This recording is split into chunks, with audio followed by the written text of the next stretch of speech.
Paul Nash TV. What we gotta watch, what we gotta watch, what we gotta watch. Paul Nash TV. What we gotta watch, what we gotta watch, what we gotta watch. Paul Nash TV. What we gotta watch, what we gotta watch, what we gotta watch. Paul Nash TV. What we gotta watch, what we gotta watch, what we gotta watch. Paul Nash TV. What we gotta watch, what we gotta watch. Yeah, buddy, that's right. Get exposure right now. Holler at the homie Paul Mash, man, for Paul Mash TV. Hit up Paul Mash TV across all social media sites, alright? Who we got next? Well, hello everybody, it's Paul Mash TV time as usual, and we're glad that you could join us today. Of course, I'm your host, Paul Mash, and we got a great interview coming up in just a minute, but as usual, the feedback just keeps getting better, and we want to thank you for that. And if you're one of those that hasn't sent us feedback, there's a few ways you can do it. Obviously, you can email us at pmashtv, all one word, at gmail.com. And remember, you can use that not just for fan mail, but if you're a solo artist or in a band, you want to be on the show, you can use that same email address and you'll always get a response. So we hope to hear from you there. And as always, if you're on Facebook, just go to facebook.com/PaulMashTV. Yeah, we have all our interviews there, and you can like the page and join in on the conversations. We love to hear from you there. And if you're on YouTube right now watching this, don't forget to hit that subscribe button and click the bell, and you will always get new interviews whenever they become available. And as always, check for the closing credits at the end of the show, because we'll recap all that for you. So we hope we'll see you then. Right now, from Nashville, Tennessee, we have Annemarie Picerno, a very talented country artist, and we've got a song after that as usual. So we'll get to that in just a second, but first, here's a word from ClickJam. Don't go away.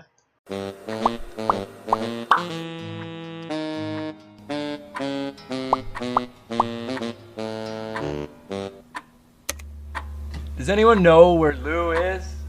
Anyone?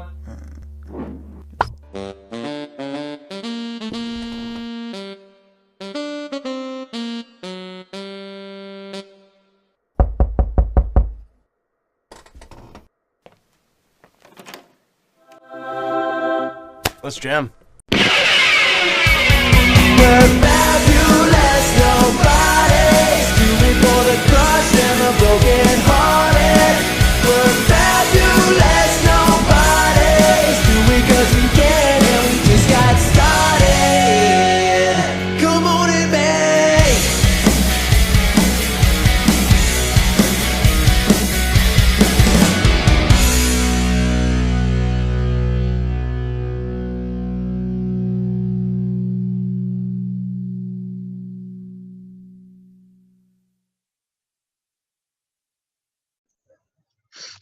Well, hello everybody. It's interview time again. Let's welcome Annemarie Picerno from Nashville, Tennessee on the show today. Thanks for joining us, Annemarie. Yes, hi Paul, and hello to everybody that's tuning in. Thanks for having me.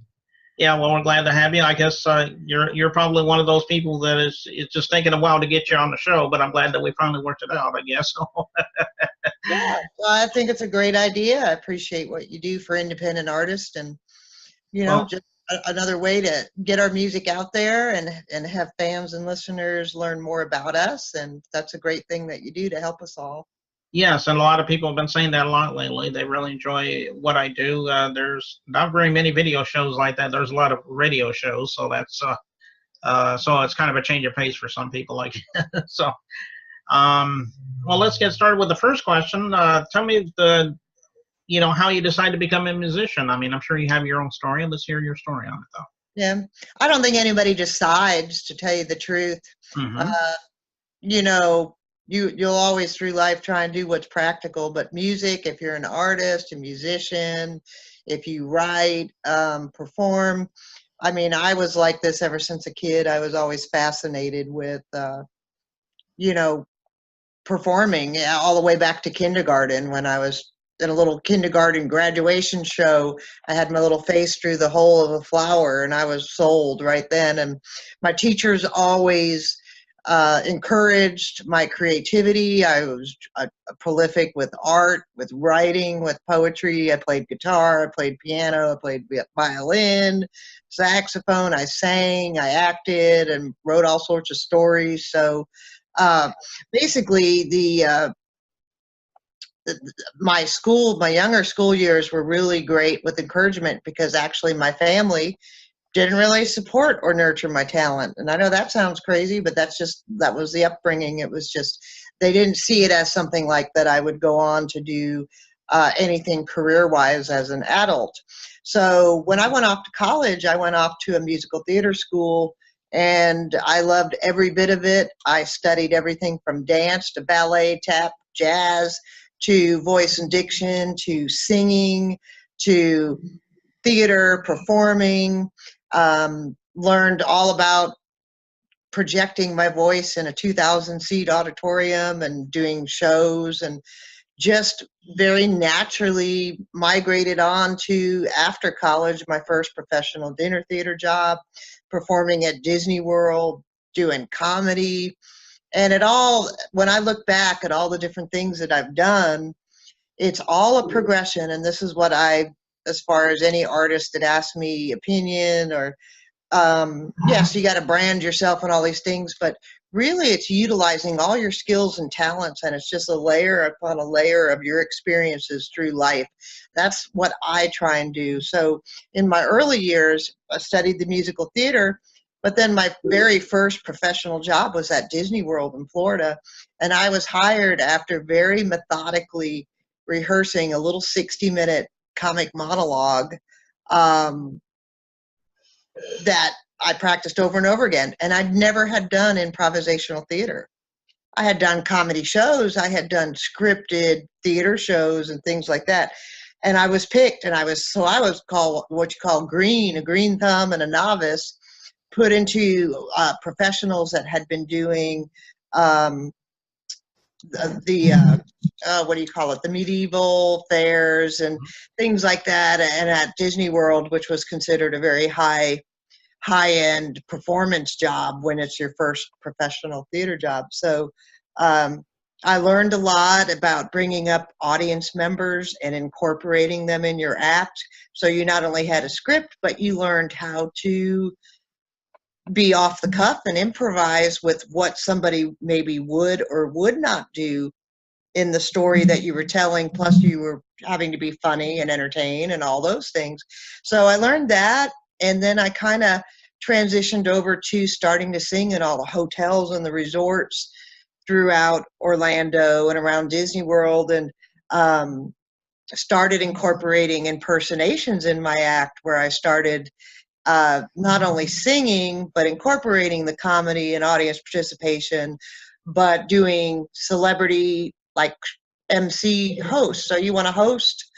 Okay, I'll come in dressed like Cher, but I'll roast the American Express president and your 500 members, and I'll get some people out of the audience, and we'll do a kick line to New York, and I'll tell jokes, and I'll sing like Cher, and and I made all my own costumes, and I did that also with Janis Joplin, Barbara Streisand, Bette Midler, and then a couple other comic characters. And so what I started doing was tailoring all those skills of theater, singing, acting, improvisation, and putting it all into a live show. And this was before the advent of the internet. So the way that I made my contacts was I went through the Yellow Pages and I looked up entertainment agencies. And I still tell a lot of artist friends this now: Google this. Google entertainment agency, your zip code. Well, I did this in the Yellow Pages, and I would call each one up and say, what do? You do bands, you do festivals, you do outdoor concerts, you do conventions, you're with the Chamber of Commerce, you're a booking agent. And I put it all in a notebook with the contact, and then I had the hard VHS cassettes, and I made all my little brochures with all the little, paste on art, and Xeroxed them at Kinko's, or, made all my little brochures, sent with the video, spent a lot in postage, sending them out. And I would get jobs I would get, and we're talking, this is like way back in the 90s, so that shows my age right there. But I would get jobs that hundreds of dollars for a 30-minute show, you know, and to me, it was great. I was doing this for like, I want to say about 15, 20 years.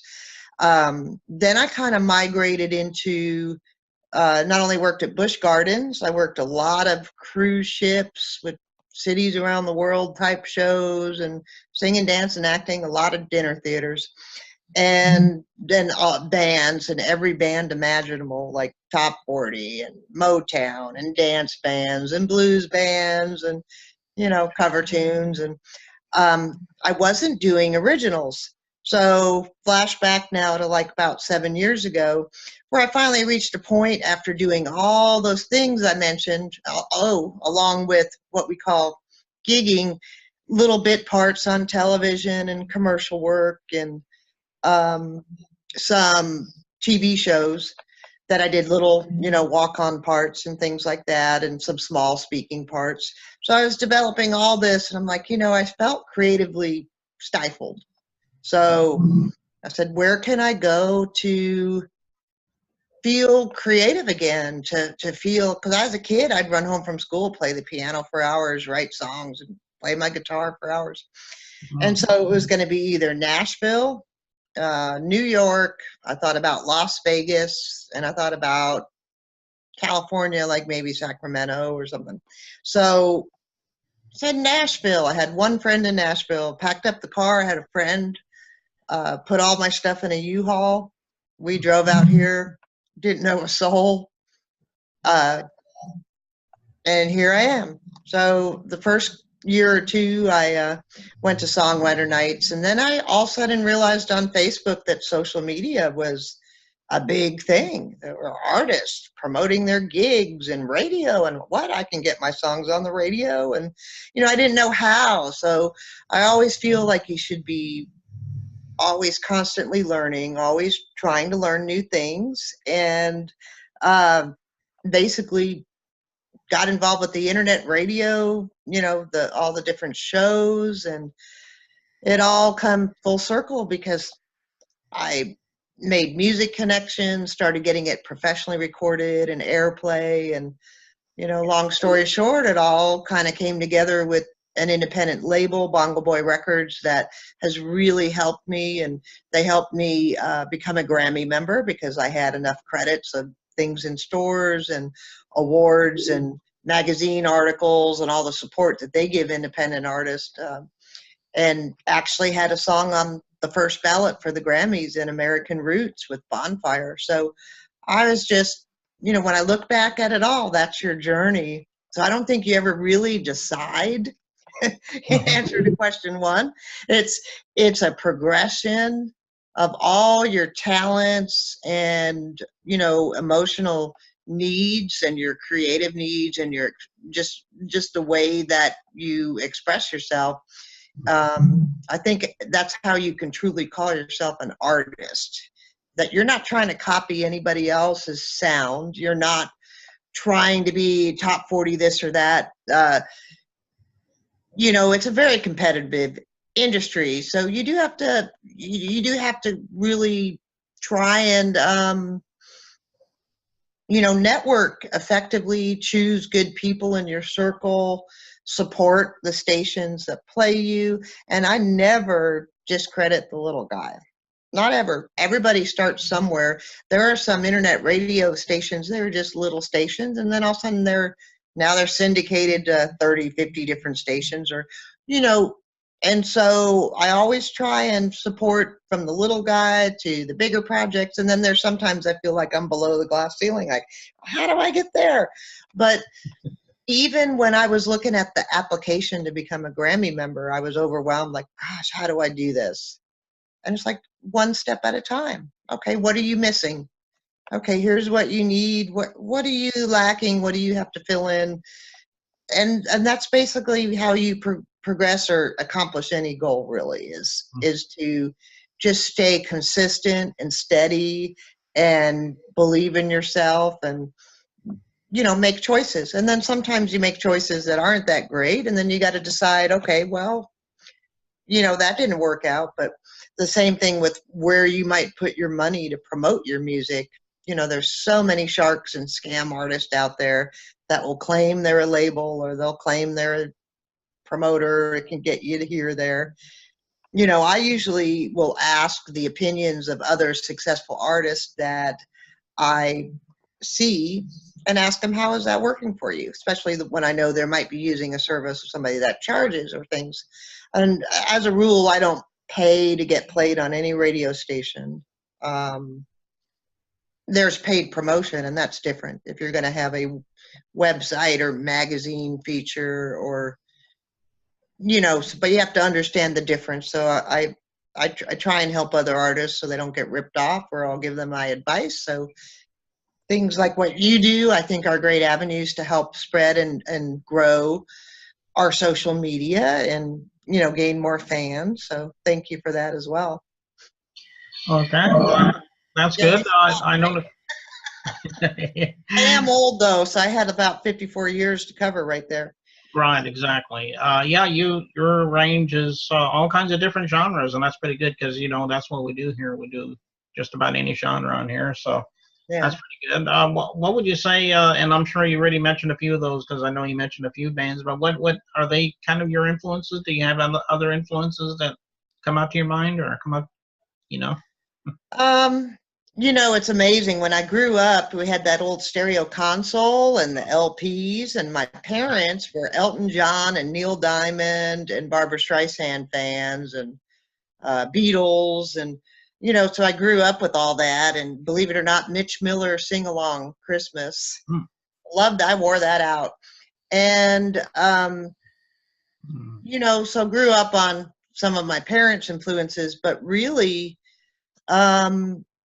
As I started getting in studying singing, I actually went into a lot of the Motown, pop, disco, R&B. In the beginning, I was a huge Aretha Franklin fan, still am.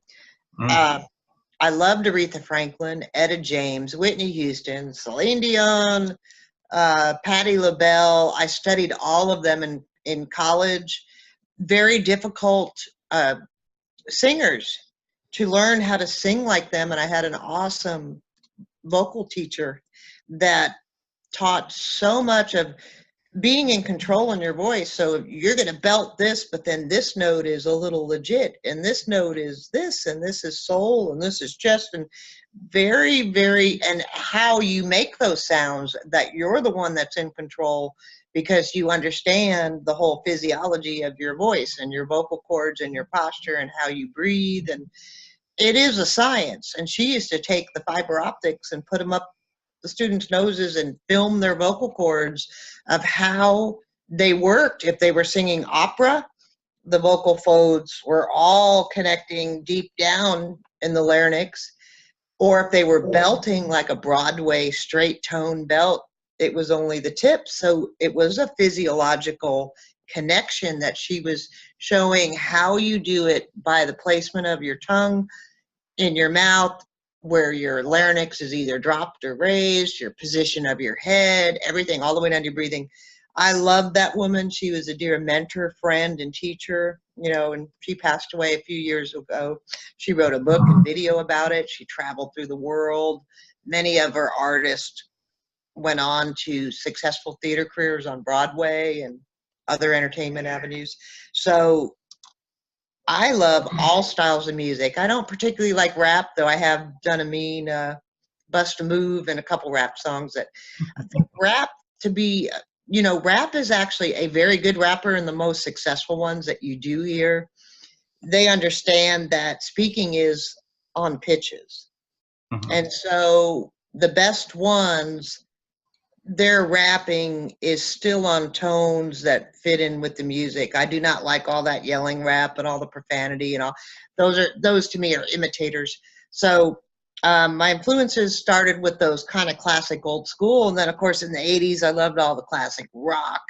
I loved Styx and Journey, and learned how to even get more into that. So all those influences parlayed into my first EP, which was Bad Girl.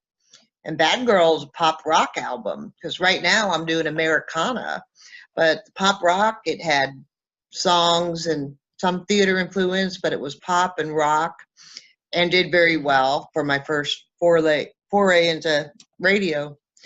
But now I'm into more of what I would call Americana, as a mix of country, folk, blues, some rock.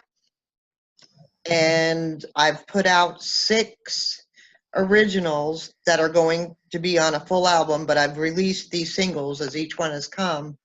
And I really try and use instrumentation that is natural, acoustic guitar, electric, bass, not a lot of synthesizing. I want it to sound like real instruments playing, and I think I've been pretty successful with that, with Bonfire and Closer, and in unique sounds like the mandolin and the banjo and rhythms. And I like kind of being mixed genre, because it goes over and plays on traditional country stations and can cross over to adult contemporary. So I'm kind of in the pocket.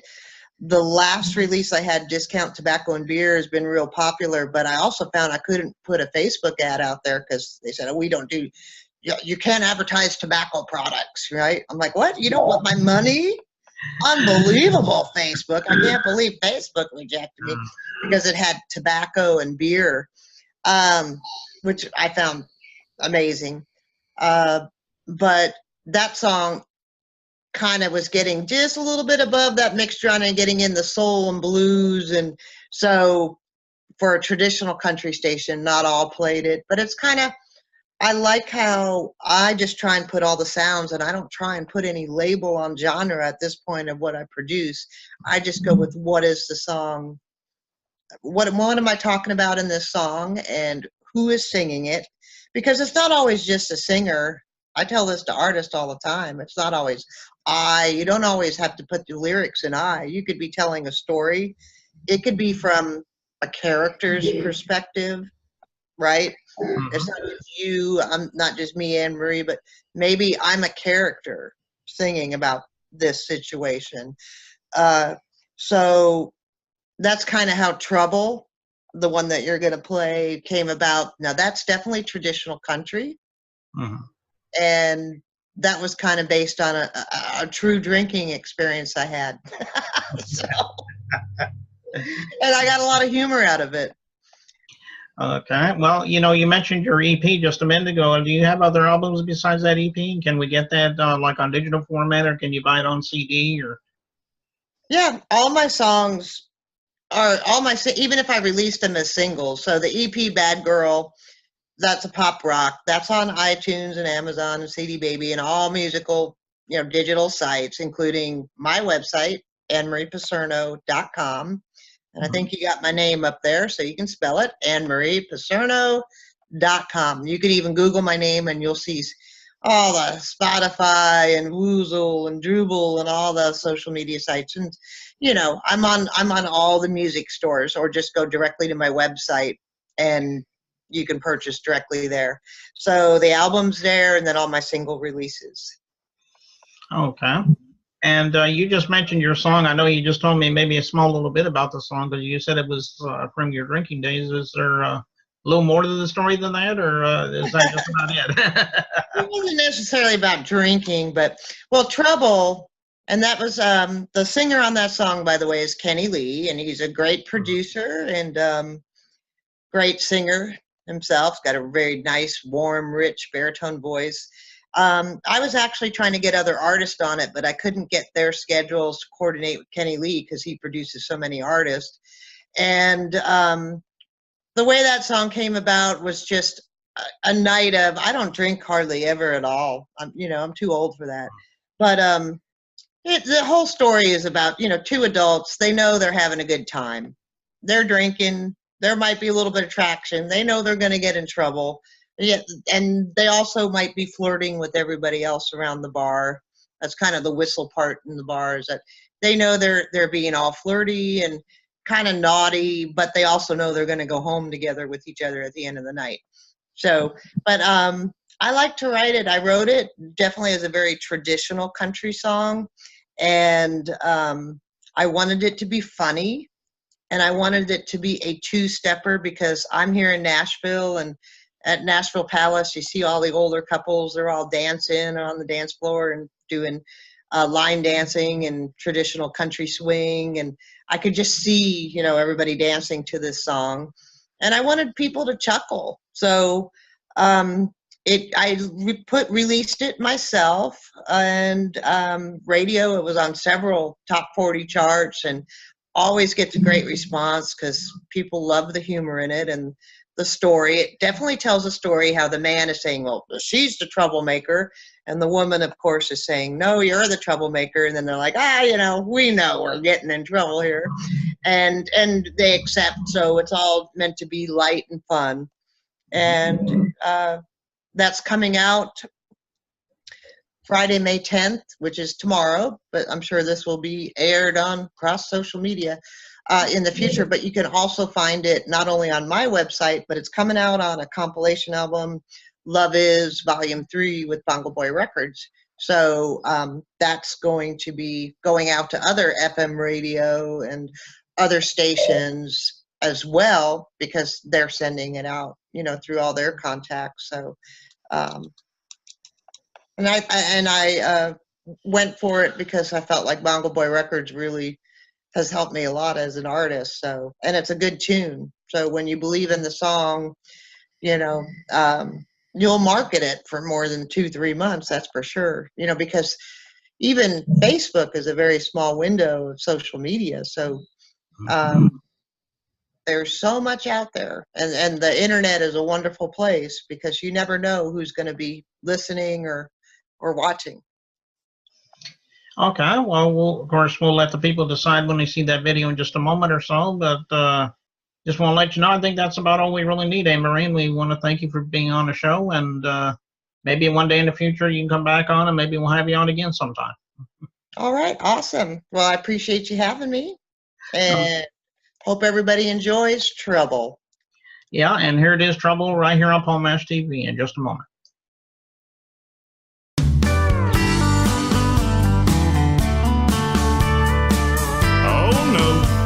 Here comes trouble. She's putting red lipstick on, high heels got it going on, fun filled with trouble as I buy her a double. She gives me a giggle with a hair toss and wiggle. In trouble again. He's got a sly old grin, long jeans, cologne on him, singing a love song, sex appeal so strong, softly suggesting, come over later on.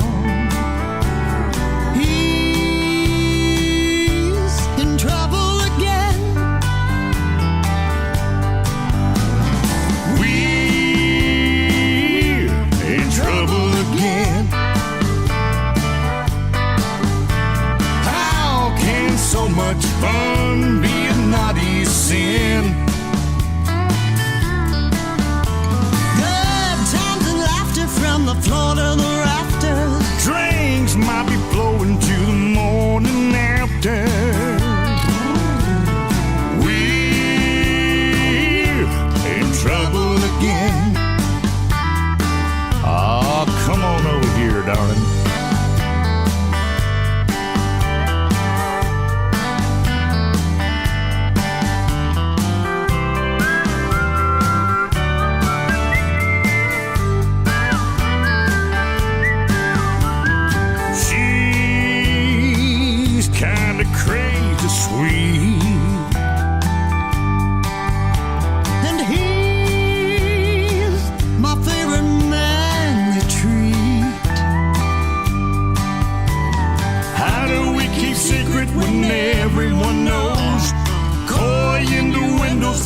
heads to our toes. We're in trouble again. We're in trouble again. How can so much fun be a naughty sin? Good times and laughter from the floor to the rafters. Drinks might be flowing to the morning after. We're in trouble again. You're drinking me under the table. We're in trouble again. No one's gonna pick you up under the table. We're in trouble again. At least I got you to pick up the tab. There goes trouble. Big trouble.